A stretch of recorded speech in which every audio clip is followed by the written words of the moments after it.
What's up, YouTube? This is Mathos97 and welcome to episode number 18 of my SmackDown vs. Raw 2006 General Manager Mode, as we're here with the Great American Bash pay-per-view event. And we're kicking things off as Chris Benoit makes his way down to the ring. Got a bit of an interesting matchup to kick off the show, as this one is for the tag team titles. That is right, folks. Randy Orton and Chris Benoit. We're going to see if they can coexist here tonight, if they are on the same page, so that they may perhaps capture the tag team titles here tonight.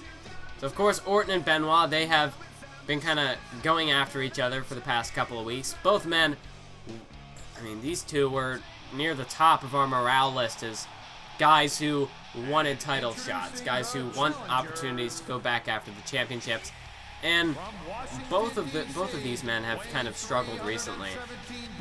So perhaps, you know, they might not like each other, but they do have the same goals in mind. So maybe, just maybe, they'll be able to coexist here tonight and walk out the new tag team champions.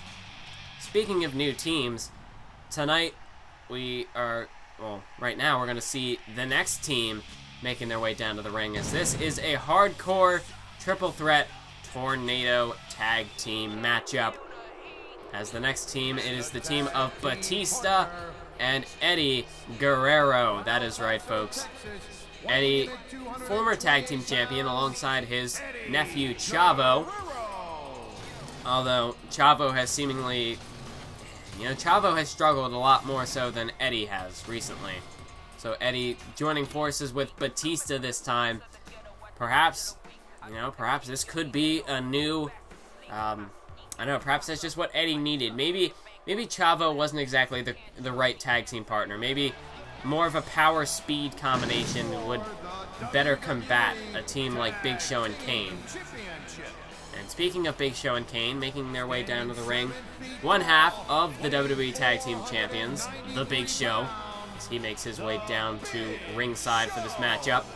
And of course, shortly we'll be joined by the Big Red Machine, Kane, the other half of the Tag Team Champions. And tonight, Kane is bringing out the mask. I'm still kind of figuring out what I want to do with the mask. I mean, for this event, I was thinking it as kind of like a Finn Balor sort of thing, where, maybe we'll just have Kane be unmasked for normal shows, and then when it comes to like a pay-per-view, he can wear the mask. Still not exactly too sure how I'm gonna do this. I kind of like that idea, but I don't know. If you guys don't like it, I can, maybe I'll just do like maybe 1 month Kane doesn't have the mask, and then the next month he has the mask. Something like that. We'll figure it out as we go along. But this is what's going to happen. 6 men in the ring all at once, and it's not elimination. It's just first team to score pinfall will win and will be the new tag team champions. So this one, it's going to be chaotic. There's going to be a lot going on throughout this matchup. I mean, as you can see at the moment, we've got Kane and Orton going at it. We've got, I think, Batista and Benoit, or Batista and Big Show. Eddie, see, you can't even call it. There's just superstars all over the place. Eddie's outside the ring. Okay, now we got 3 in the ring, 3 out of the ring. Well, now we just have Orton in the ring, and now nobody's in the ring except the referee. Good old referee. And hey, since the referees don't like to call disqualifications, we'll make it easy for them. We'll have a no disqualification match. This matchup actually might be one of the higher rated matches of the show. So, we wanted to kick this pay-per-view off with a bang. And, of course, unlike last time where I believe we had 5 pay-per-view matches, 5 of the 6 we played, this time I'm going to stick with 4 of the 6 just because, especially with throwing Benoit and Orton into this thing, we don't really have any other rivalries to kind of feature in the matches. So we're just kind of have the standard jobber sort of stuff. I believe one of the matches was the British Bulldog versus Chavo, and then there was the standard handicap match with Carlito maybe doing the job. I'm not sure. I think Chavo and Carlito are starting to kind of fall into that role of you know, the jobber talent. At least that's what it seems, because, I mean, Carlito, if he was a cruiserweight, I would utilize him more, but he's not for some reason. So, then again, there is also next year with 07. I'm kind of trying to figure out what I'm doing with the roster, because, you know, a lot of the superstars that I don't have this year, I'm going to try to go for next year. So, like, Undertaker, Shawn Michaels, maybe John Cena, we'll see.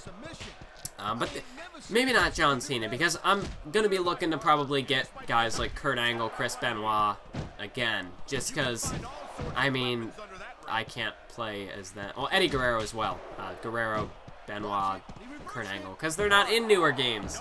So, I would I mean, Eddie might be. I don't know, it just seems like Eddie might be in a newer game, but Kurt Angle, Chris Benoit definitely aren't going to be in newer games. So, I kind of want to use them while I can, but then again, at the same time, when you're looking at someone like Batista, Triple H, Shawn Michaels, guys who are, even if they're not in all the newer games, they're in a fair amount of WWE games. So I don't want to utilize the same superstars over and over and over, because I mean, 2008, I used basically every mainstream guy that was available to me. So I want to try to keep the rosters a little bit unique. So say this year, maybe I use Carlito as a jobber, and then maybe next year, if I do pick him up again, I will not use him as a jobber. I'll use somebody else, like good old Daivari. Daivari's definitely going to be a jobber, because I think he's like the lowest popularity guy in the game, if I remember correctly. He's one of them. He's down there. And another good thing about 07 is that you have your Heat or not Vengeance, what is it? What's the other one called? Velocity. You have Heat and Velocity, which I don't believe count towards your overall rating total. So you can kind of use that for the jobber matches and stuff. So Daivari will probably be under like a permanent contract of jobberness on Velocity or Heat. No, it would be Heat, because I plan on doing Raw, since I did ECW in 08, I did SmackDown here, so the next one would be a Raw General Manager in 2007, also because the women's roster in that game is, I think, the best of the three. Like, when looking at 08 and 06, especially 06, I mean, like, who is Joy Giovanni? Really, who is Joy Giovanni? I've never heard of her in my life, except in this game. But anyway, Kane, look at this, off the chokeslam, hooks the leg on Benoit, but Orton gets in to break it up at the last second. That was a close call. We almost saw the tag titles retained right there. But, yeah, I mean, I guess this year it does have some cool additions, like Stacy Keibler. You wouldn't find her in another, well, in a later game, you wouldn't find her. And then there's Michelle McCool, who isn't in the game until 08. I mean, yeah, I guess there are some decent people, but I don't know, for some reason I just, maybe it's just more nostalgia for 07 than anything, but I'm not sure. I'm just really looking forward to that potential series as well. Although, once I finish this series, I'm going to give it a little while before I play 07, just because I don't want my channel, like, especially considering after I play the 07 GM mode, that's it for GM mode. So, once I'm done with that, I don't know what the potential older game series could be. Wait a minute. Cover here by Kane on Batista. Oh, but Batista just gets the shoulder up at the last second. But yeah, there's only one more game to play for GM mode after this. So I don't want to necessarily throw it out the window right away. I mean, I'm not sure how much longer I'm going to be doing YouTube. I mean, I expect it to be for quite a while, like at least a year or two, but I don't know, I expect it to be more like 3, maybe even 4 years. I'm not sure. We'll see exactly. I don't know what the future all holds. I mean, of course, I'll be going to college and stuff, so this would probably still make for, you know, a good hobby while I'm at college. So I don't see myself really giving up YouTube anytime soon. But then again, I'm not exactly, I don't want to like guarantee anything, so I don't know how long the future holds. So, of course, there being universe mode, perhaps the call universe mode, I hope I can do that in the future. But wait a minute, Kane off the chokeslam to Eddie. But again, the partner's there to break it up as Batista saves Eddie from potential elimination. Well, not elimination, just from ending the match. There's also another matchup in this game that, well, one thing I like about this that doesn't work in 08 is that you can have the hardcore triple threat tornado tag for the titles. For some reason, it's like glitched in 08, so you can't do that, which I always hated.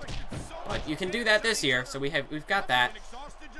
But there's another triple threat tornado tag matchup, and it's some sort of tables match. It might be elimination, although I'm not 100% positive. But that is still perhaps a future thing we can do. I really do like the variety of the 6-man matches in this year's game. Because 07 does not have the captain's fall, I know that much. And I don't think it has the tables tornado tag, or the triple threat tornado tag tables. Maybe it does, although I'm pretty sure it doesn't. I like the variety of the 6-man matches in this year's game. Even if there isn't a 6-man ladder match, which is okay. But, I mean, we get things that we don't have nowadays, like the triple threat tables, the hardcore triple threat tornado tag. Heck, we don't even have a triple threat tornado tag matchup of any kind in the newer games. So, yeah, that's kind of unfortunate. But it's what makes these older games unique. It's something that, you know, obviously you don't want to have the same formula for a game year after year after year after year, because then it's just the same thing repeated over and over again. I mean, if this game were exactly the same as 2K15, there'd be no point in going back and playing it, because why would I play a game from 10 years ago when I could get the same experience for a game that just came out last year? Or as a matter of fact, why would I buy a new game from this year that had the same experience from 10 years ago? I mean, I don't know, it's a tangent again, but I stated at the beginning of the series that this basically, I mean, GM mode was the tangent series. I mean, not all the time, but it will happen on occasion that I'll go off on tangents and get lost, especially when I have to do a 40-minute video like this. So I do apologize if you don't like my tangents, but most of the time I don't think they're horribly off topic. As Batista gets hit with a chokeslam, Eddie's got the cover on Big Show, but Big Show kicks out. Kane now with the cover on Batista, could get the win, and that's exactly what happens. Kane and Big Show retain the WWE Tag Team Championships here tonight at the Great American Bash. So despite the odds being against them, Kane and Big Show, you know, it's not often that you could call them underdogs, but in this matchup, the odds truly were stacked against them. I mean, there were two other teams they had to face, not just one team, so they weren't in complete control of their destiny, but they still were able to get the win tonight. And now we're going to move on to the second matchup of the evening, as it is the Cruiserweight Championship match between Rob Van Dam and Christian. And of course, also, I didn't really touch on the card what would be kind of after this. I mean, obviously, we'll get there when we get there, but there is also the United States Championship matchup between Edge and Kurt Angle. And then, of course, the main event, which I discussed in the last episode, the World Heavyweight Championship triple threat match between Triple H, Bret Hart, and Andre the Giant. So I hope you're all looking forward to that one. And actually, I have another sort of topic of discussion. Speaking of not reusing superstars, I've been playing through season mode a bit more, and once you complete a season, like, I did one as The Undertaker for Friday Night SmackDown, and when I finished that up, it unlocked The Rock, and I think if I do one for Raw, I get Stone Cold. I believe that's the case. So, a question for you, the viewer. How should I handle, like, Stone Cold and The Rock? Because, I mean, I know for a fact they're in 2007. So should I try to wait until 07 to use them? Or maybe I could use one this year, one next year. I don't know. What do you think I should do with that? Because obviously, both are available for use in the newer games. Although, basically in Universe mode, I've written off Stone Cold. That he's, unless I change my mind, like, which would be a while from now, Stone Cold won't be in Universe mode, or at least not for a very long time. So Stone Cold I wouldn't mind using in one of these older games. But The Rock might be a bit of a different story, because I have used him, although I'm kind of phasing him out. I mean, he did lose to Daniel Bryan on the main event, the Saturday night's main event episode. And basically that kind of, I mean, he had his opportunity, but now it's about the point where I kind of need to phase him out of the series because he's not really doing anything, and I don't have any ideas for him, so I'm just going to kind of let him disappear for a little bit. So, yeah, I'm a bit unsure as to how to use superstars like that. And Hulk Hogan perhaps as well, because he'll probably be in a bunch of these upcoming WWE games. Like, especially if there's... Actually, he may be, because depending on what this whole Stone Cold Attitude Era... Or not necessarily Attitude Era, but the Stone Cold showcase. It could perhaps, I don't know if it might tie into like the NWO Invasion thing. Even though I know it was like Rock and Hogan's, Stone Cold did something. I think he was a part of that. I don't know. It's not, the details aren't too important. But Hulk Hogan as well, because I figure he'll be in the newer games. Whether or not I bring him back in universe mode, also unlikely because I kind of wrote him off as well. He and Stone Cold were both kind of written off. So Hogan as well. I know he's in next year's game. Yes, he is. He's in 07. So, do I go for him this year? Because I know this year, I mean, there's Hulk Hogan, 80s Hogan, Hollywood Hogan. Should I just stick to one Hogan in the mode? Should I bring in the other two? I mean, how should I handle that? That's a question for you down in the comment section if you're watching it to this point. If you're watching this matchup as it goes on. What should I do? Actually, I really like that move. That was a really cool move. Anywho, I got off track. I want that move. I want that move in 2K16. 2K, give me that move. That was awesome. What was that? Like a roll into a Boston Crab. That was cool. But anyway, that was irrelevant. That was random. That's kind of an off-topic tangent. But as I was saying, what should I do with like The Rock, Hulk Hogan, Steve Austin, superstars like that who I can definitely use in next year's game? In fact, I think Bret Hart is available in next year's game. Someone actually left me a comment saying what all legends are in next year's game. Because I know there's Mick Foley, Dude Love, Cactus Jack, Mankind. Well, Mick Foley's not a legend, but the other ones are. What else was there? There's Roddy Piper, Bam Bam Bigelow. I'm going to be going for Bam Bam Bigelow. You can bet your house on that. I'm going to try to get Bigelow in 07. But there is no Andre the Giant, so I might keep Andre around for a little bit longer. In 06, I might kind of keep him on the roster for a little bit, just so, you know, it's something unique. I won't be able to use him in another game. I highly doubt I'll bring him into universe mode anytime in the future. So it's, I mean, might as well use him while I can. But, yeah, I think Bret Hart's in next year's game. The British Bulldog, I'm pretty sure, is not. Junkyard Dog definitely is not. Ted DiBiase, if I can even get him. That's like a challenge mode thing, so I'm almost like at my limit with the guys I can get. I know I'm definitely going to bring in Mankind to this year's mode, although I don't think I'm going to actually try to sign him, because in 07, I mean, heck, it's like a Foley party. I mean, you got the 4 faces of Foley in that game, so I might just wait till then. Sorry about that, I had to hold back a sneeze.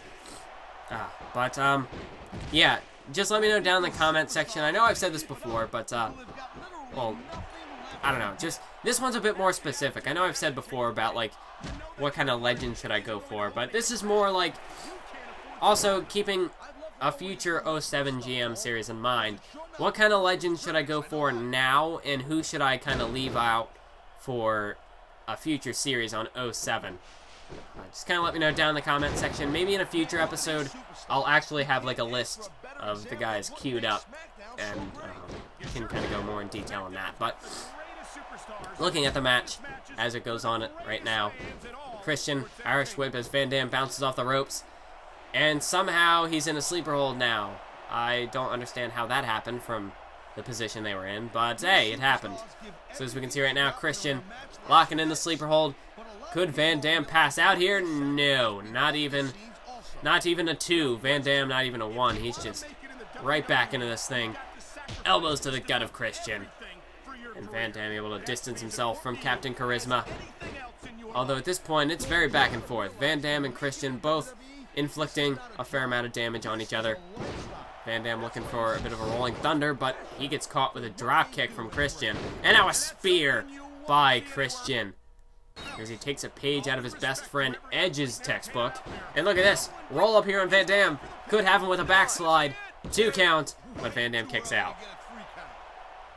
Close call there for Van Dam, as he almost saw his Cruiserweight Championship hopes and aspirations go up in smoke, as he went for a crossbody there, but it's kind of difficult to hit that specific crossbody on anybody in this game. It's just kind of awkward the way it's kind of difficult to hit.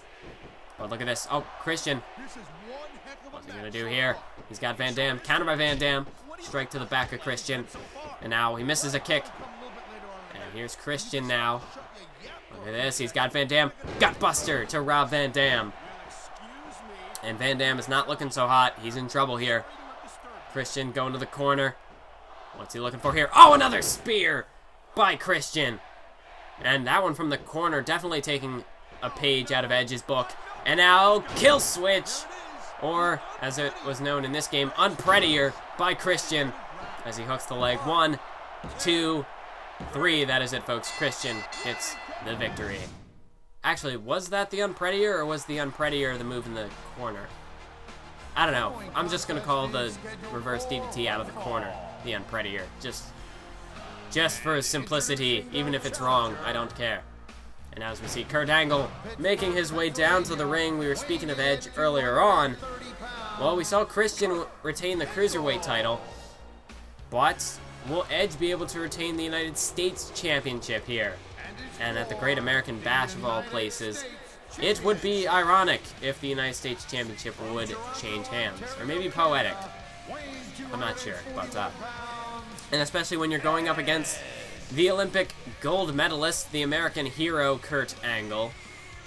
I mean, if you're looking for like a storybook sort of scenario, it's kind of stacked against Edge here at the moment. As Kurt Angle, it would seem as though this is his night. This would be, I mean, of all the nights to win the U.S. title, now would be the time. As you can see, a battle of strength here between the two. And it's Kurt Angle who clearly wins that battle of power. And now Kurt Angle going right after Edge with the strikes, but Edge counters back now. Counter by Angle with an elbow to the face. Irish whip now. Edge sent into the corner. And Kurt Angle positioning Edge up on the top rope here. Wow, not even 30 seconds into the match, and Kurt Angle pulls out a superplex. Well, Kurt Angle, he's not holding anything back in this one. He wants to win the United States Championship here at the Great American Bash. Edge now with a bulldog. And Kurt Angle, you know, he had his opportunity at the World Heavyweight Championship against Triple H at Judgment Day, and he failed. You know, in the Iron Man matchup, it ended up being a draw. And of course, by champion's advantage, that means Triple H retains the title. So Kurt Angle, he's kind of had to take a step back. He's had to re-examine himself, try to get himself back on track. And he's done just that. He defeated Edge, handing him his first loss in GM mode to date. Oh, what a German suplex by Kurt Angle. So Kurt Angle, he defeated Edge, handing him his first loss, and making himself #1 contender for the U.S. title while he was at it. So Kurt Angle, oh, look at this. Going to work on the leg of Edge, try to soften him up for the ankle lock. What a submission hold locked in here by Kurt Angle here. And he's utilizing the rope break to, well, he's utilizing the referee's count to its full effect, as Edge got the rope break. So Kurt Angle, he had his opportunity at the World Heavyweight Championship and failed. Although now he's getting himself back on the right track. And if he could win the U.S. title here tonight, Angle perhaps could, I mean, maybe he'd be willing to work double duty on a pay-per-view, perhaps defend the title and go after Triple H's world title as well. I mean, Kurt Angle, he's still, you can't think that he's forgotten about Triple H. He has not forgotten about the World Heavyweight Championship. We haven't seen the last of Kurt Angle just yet. And especially, you know, the fact that it was a draw, it was kind of fishy how Triple H got out of that one unscathed. So I'm sure Kurt Angle, he's got a bit of a score to settle with Hunter Hearst Helmsley. And perhaps winning the U.S. title could be a step in the right direction. It could perhaps get himself one step closer to getting back after the World Heavyweight Championship. Meanwhile, though, Edge in this matchup starting to gain the upper hand. Kurt Angle, though, even if he's got the World Heavyweight title in mind, he can't afford to let that, overtake his thoughts. Wait a minute, roll up here, and Edge could have him, but that's a rope break. Because, you can't look past Edge. There's a reason why he was undefeated for such a long time. Is that he's the ultimate opportunist. He's a strategist. He knows how to kind of size up his opponents. He knows a good way to kind of pick apart their weaknesses. And look at this, catching Angle off guard with the slow motion execution DDT. That could put Angle away. 1, 2, 3. No, kick out by Kurt Angle at the last second. Close call there. Angle almost got caught. But yeah, Edge, there's a reason why he's still the United States champion. And it's, like I said, he can size up his opponents. He's able to determine their weaknesses and the best way to try and exploit them. So Kurt Angle, he's not in for an easy fight here tonight. But at the same time, Edge, this isn't the same kind of opponent he's used to facing. I mean, he has beaten in the past, like the Chris Benoits, your Carlitos, those sort of superstars, even Randy Orton as well. But Kurt Angle, he was one of our top guys here on SmackDown, and he's had to sort of step down into this role. Whereas, Chris Benoit, who is it? Randy Orton, that's the other guy I was thinking of. They weren't quite at the top. They were upper mid-card, but they weren't quite in the main event scene just yet. They hadn't kind of established themselves to get to that point. Whereas Kurt Angle, he had done that. And this is, perhaps, Kurt Angle could perhaps be out of Edge's league here. As we can see right now, Edge, Angle, he tried to do that suicide dive, and, well, he failed miserably. He crashed and burned. And now Edge, a drop kick right to the face of Kurt Angle. Kurt Angle crashing into that barricade. Referee up to a 5 count. Kurt Angle back inside the ring. And look at this. Edge ducking right back outside the ring, trying to get away from Kurt Angle. Trying to frustrate the Olympic gold medalist. But Kurt Angle's not going to play this game. He's going to try and get Edge back in the ring immediately. Oh, what a kick to the face by Edge. Caught Kurt Angle completely off guard. But Angle's back in the ring now. Look at this. Another back suplex to Edge. Look at the height on that back suplex. Oh, but Edge counters now. And now Edge delivers a kick to the gut. He's got Kurt Angle for a side Russian leg sweep right there. As Edge now stomping away at the leg of Kurt Angle. Turnabout's fair play, I suppose, as Kurt Angle was trying to soften up Edge for the ankle lock. Now Edge working on the leg of Kurt Angle here. And look at that. The knee is not supposed to bend that way, folks. Man, Kurt Angle, I'm amazed if he can. I mean, the kind of pain the kind of punishment he's been taking here is Edge again going back after the knee. Angle might not even be able to stand after this match is all said and done. Kurt Angle, though, he's able to escape the submission hold. But for how much longer can Angle hold on? Oh, wait a minute. Edge going to the corner as Angle struggles to get back to his feet. In prime position for Edge for a spear, as Edge nearly broke Kurt Angle in half with that one. That could be it, folks. Edge, don't even, you gotta pin him now. You can't take time to taunt. Pulls him to the center of the ring. No rope break to save Angle. 2 count. 3 oh my goodness. That's what I was saying, Edge. You can't take time to taunt. You gotta capitalize while your opponent's down. And Edge, he took even just a fraction of a second. Could be the difference between winning and losing a match. As Kurt Angle now, he was given the opportunity and he was able to kick out of that spear. And now Edge, he's in. He could pay for his mistake. His ego could cost him. He took just that moment, that brief moment that he took to taunt. You can't waste any time in a match like this. Even if it's just a few seconds, you can't waste any time whatsoever in this thing. This Kurt Angle now going back again to the ankle of Edge. But you can see Angle now, his stamina starting to run low. As he has taken a lot of punishment, so it's going to be tough for him to try to recuperate. Meanwhile, Edge, he was trying to prevent Kurt Angle from, you know, getting that time to recover. At this point, Edge, he can't create distance here. He wants to stay on the attack. As German suplex by Angle. Earlier, though, Edge, you know, playing some mind games, trying to create some distance. It was a good strategy. But now Edge, he's got to stay on the attack. He can't give Kurt Angle that distance because Angle will be able to recover. He'll be able to use that time to his advantage. Whereas now Edge, he has to stay on the attack. He can't play these mind games because the time for mind games is over. Belly-to-belly suplex there by Kurt Angle as he sends Edge tossing over his head. And now look at this. German suplex by Kurt Angle. And Kurt Angle yet again taking some time to recover while Edge is down. Edge now with a strike to the face, counter by Angle. As Angle delivers a strike of his own. Blocks the punch attempt from Edge. Edge now ducks behind. Now it's Angle. Counter again by Edge. Back and forth exchange between the two. Chop by Angle. Edge another counter with a strike to the back. And now Edge, he's got Kurt Angle here. Irish whip. Angle ducks the strike though. Now a knee lift from Kurt Angle as he sends Edge off the ropes here. Look at this. Back body drop. Sending Edge. I mean, just look at the height on that back body drop there.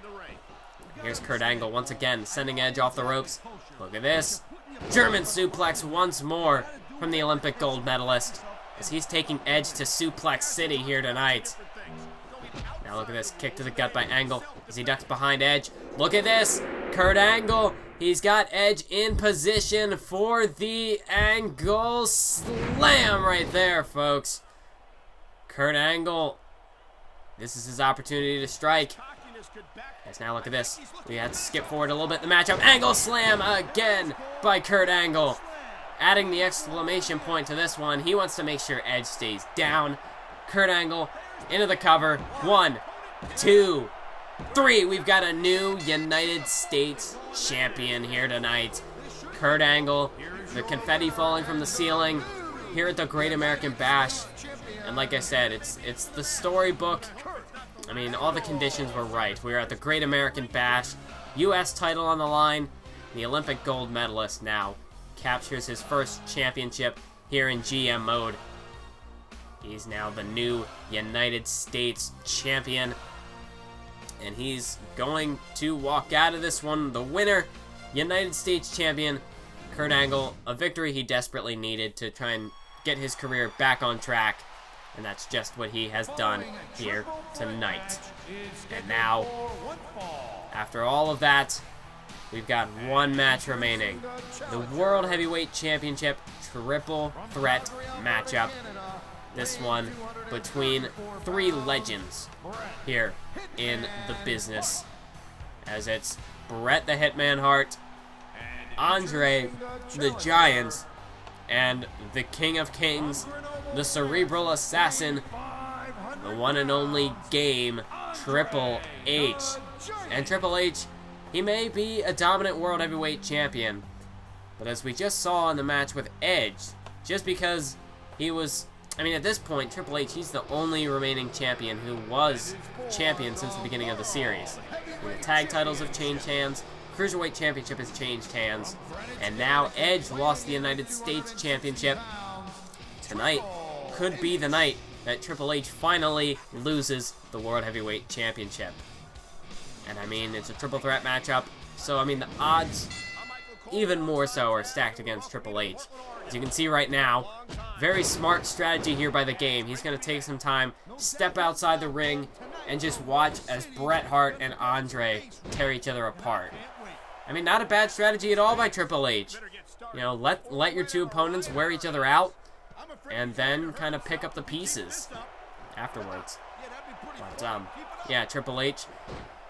Granted, he did defeat Kurt Angle more or less. You know, there's a bit of an asterisk next to defeat Kurt Angle at the Judgment Day pay-per-view. And heck, Triple H even retained the title in a 6-man battle royal on an episode of SmackDown. But, I mean, tonight, the odds are against him. He's got a 66% chance of losing tonight. 2 out of 3 chance that he loses this matchup. Let's look at this cover, but Andre kicks out. So the odds, the numbers are not in Triple H's favor. Let's look at this.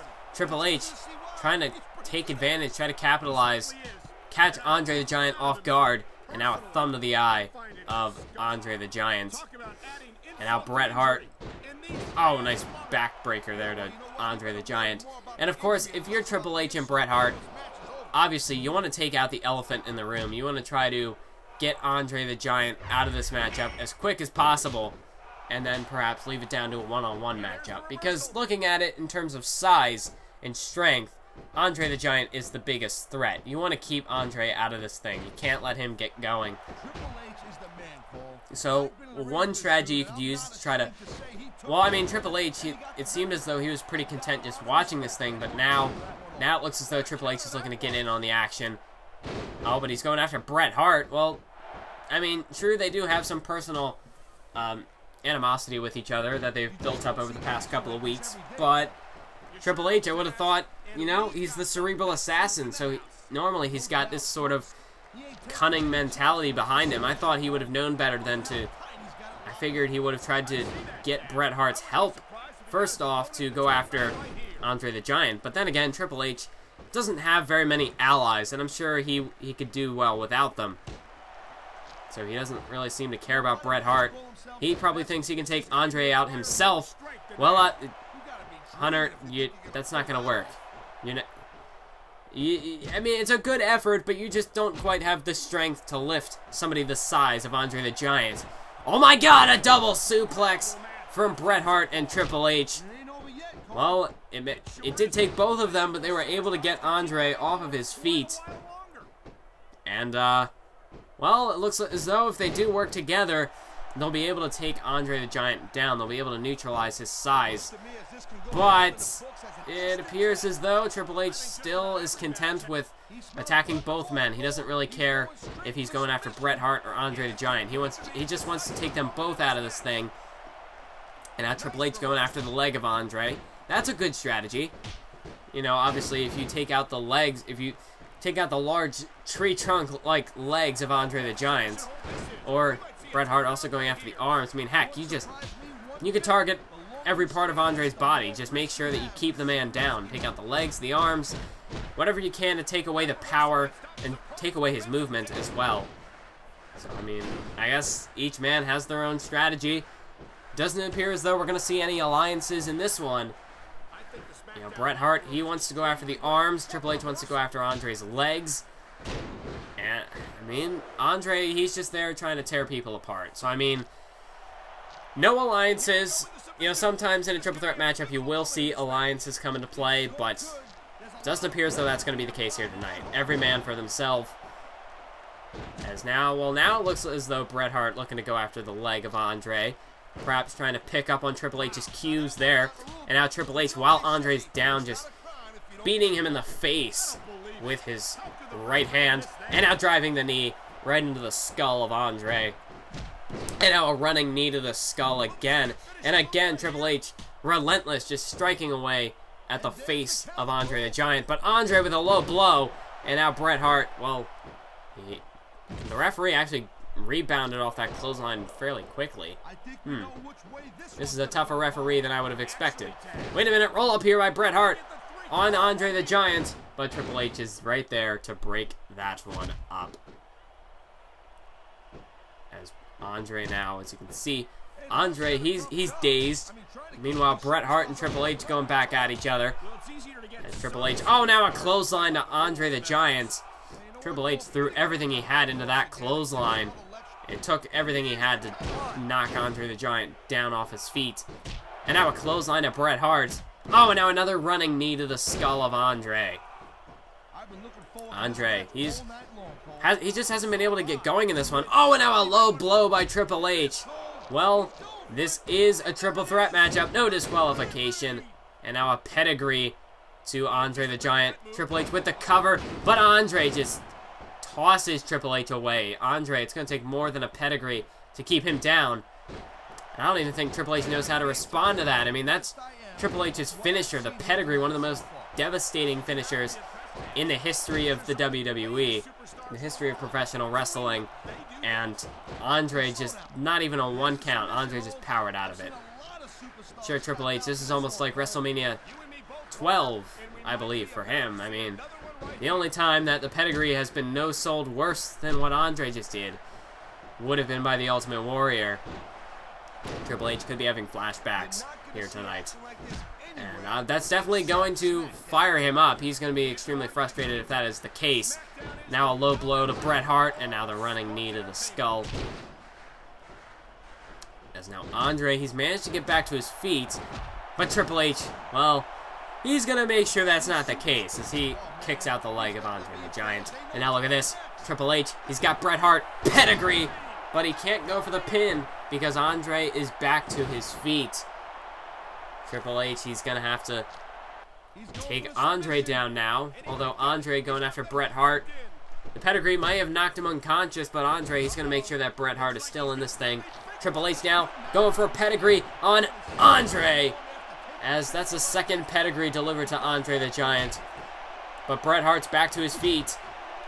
As Triple H now, he's got to get rid of Bret Hart. He's got to take him out of the picture before he can try to go for the pin on Andre, as he does just that. And oh my God, look at that blood from the face of Andre. 2 count. Triple H has done it. My God, Andre just left laying in a pool of his own blood. Triple H, wow. It took a lot, but he's somehow managed to defy the odds and walk out of walk out of the Bash still the World Heavyweight Champion. And man, what more of a statement could he have made, leaving Andre the Giant in a pool of blood from that pedigree? Wow. So you see, we got a 3.5-star show rating for the pay-per-view, 4.5-star opening and main event matchups. Meanwhile, the rest of the card did fall flat a little bit, but we did have those 2 standout matches to really help lift the card up. As you can see, a lot of our superstar morale is better now. We do have a couple superstars who are complaining about losing, and the British Bulldog wants a title shot. So we'll figure that out. Maybe we'll give him a title shot. We'll see. Although I do have an idea in mind, but we'll save that for another time, another place. So that's it for this episode. Thank you for watching, and until next time, keep on YouTubing.